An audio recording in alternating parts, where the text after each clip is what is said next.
Hey, I'm Hunt, and this is Hunt on LSU, your channel for LSU Fighting Tiger football talk. Enjoy the video. We want you to leave a comment below, hit that like button, and subscribe right below the video. Enjoy. Y'all forgive me.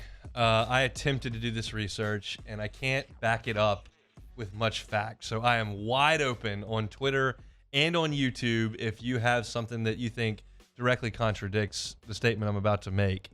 But I cannot recall LSU having the preseason first team all SEC quarterback since I've been around. Like, I don't remember that. I did look up 2006 preseason all SEC team because Jamarcus was okay in 2005. Certainly at the end of 2006, he was phenomenal and became the first pick in the draft. So we know how that went. But I did look that team up, and Chris Leak from Florida, entering his senior year, was the first team all SEC quarterback. Let's see who the second team was that year. And Dwayne Bowe was on the second team preseason that year. The quarterback was Jamarcus. So he was second team. Certainly Flynn would not have been entering 07. Mettenberger had a great 2013, but he wasn't great in 12. So I don't think he would have been, certainly not with Manziel coming back. So that's no good. Obviously Burrow was a fine quarterback in 18, but would not have been preseason in 19. So I don't remember the last time LSU had the preseason. I can't give you a definitive fact when the last time LSU had the preseason pick of the first team all SEC quarterback. But this year they do. Jaden Daniels was announced as the first team all league quarterback in the preseason. He joined his teammates Malik Neighbors at wide receiver and Will Campbell at offensive line on the first team all SEC preseason list. They're joined by running backs Quinn Judkins and Rocket Sanders from Arkansas, Ladd McConkey at Georgia first team with Brock Bowers, his teammate. I'm not going to go through the offensive lineman other than Cedric Van Pran from Georgia, who's a New Orleans native. On the second team, you've got KJ Jefferson as the quarterback there. Mason Taylor makes the team from LSU at tight end. On the third team, you had a tie for quarterback on the third team with Joe Milton and Will Rogers. The lone LSU rep on the third team, Emory Jones. So both your tackles recognized. Will Campbell, first team. Emory Jones on the third team with your quarterback and your number one wide receiver as well as your tight end. That's on the offensive side. On the defense, I found this incredibly fascinating. How many teams are there in the Southeastern Conference? Well, there are 14. You know that. The first team defense is comprised of 11 players. 14 schools, 11 players, 3 schools represented on the first team defense.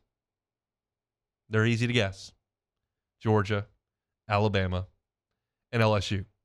Only 3 schools represented on the entire first team defense. LSU had Mekhi Wingo and Mason Smith on the first team on defense. They were joined by 2 Georgia Bulldogs, Michael Williams and Nazir Sackhouse. So the entire defensive front is LSU and Georgia. The next level back at linebacker, Dallas Turner from Alabama, hellacious pass rusher. He's joined by Harold Perkins on the first team.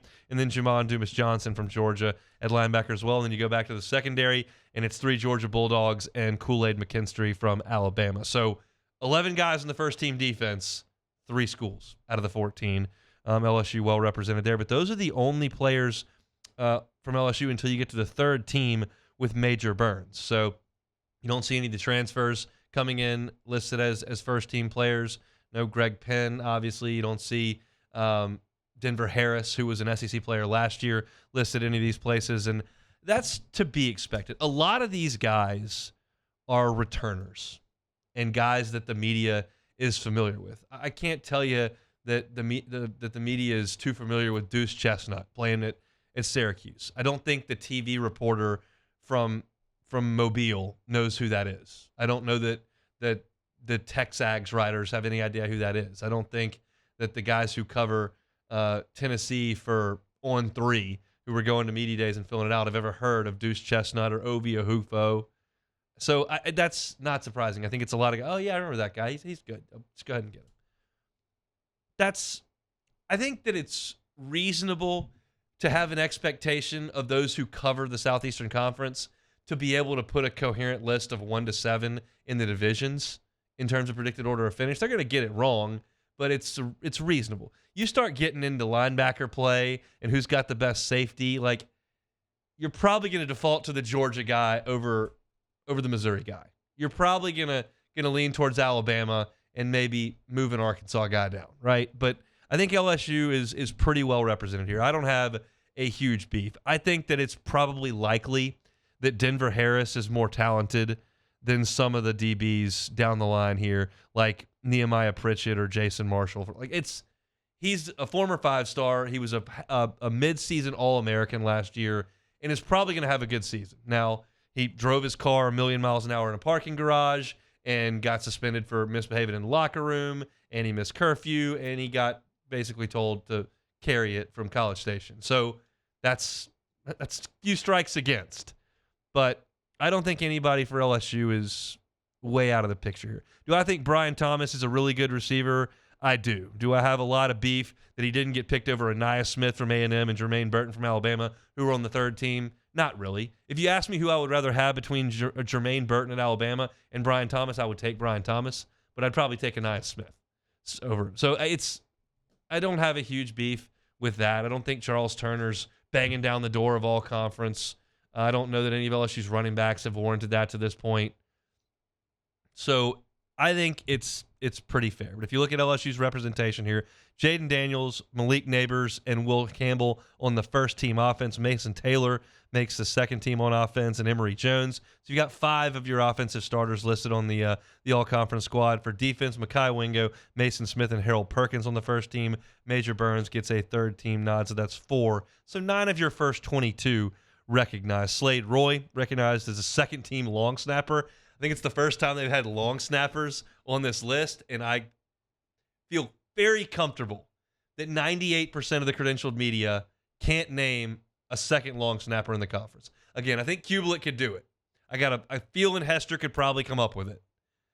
I think Jordan Rogers would have a chance there, but most, I don't know. So that's pretty incredible. But none of LSU's other specialists are listed on the first, second, or third team. So that's a look at the all-conference teams as voted on. And that kind of puts a button on our SEC Media Days coverage from up in Nashville. One more time, I want to give a big shout-out to the folks at Hudco Roofing. I want to give a big shout-out to the folks at Relief Windows as well as Rev Business for making that possible for our guys to go up there and have a good week of creating content and having some fun in July where we need that kind of stuff. Our Friday shows are brought to you by Cork's Cajun Fried Fish and Shrimp. They have awesome food. I don't know what else to tell you. If you think you're a South Louisiana and you just don't feel like you can go through a drive-through to eat fried seafood, I would just challenge you to give it a shot one time. Hey, thanks for watching Hunt on LSU. Before you get out of here, do us a couple of favors.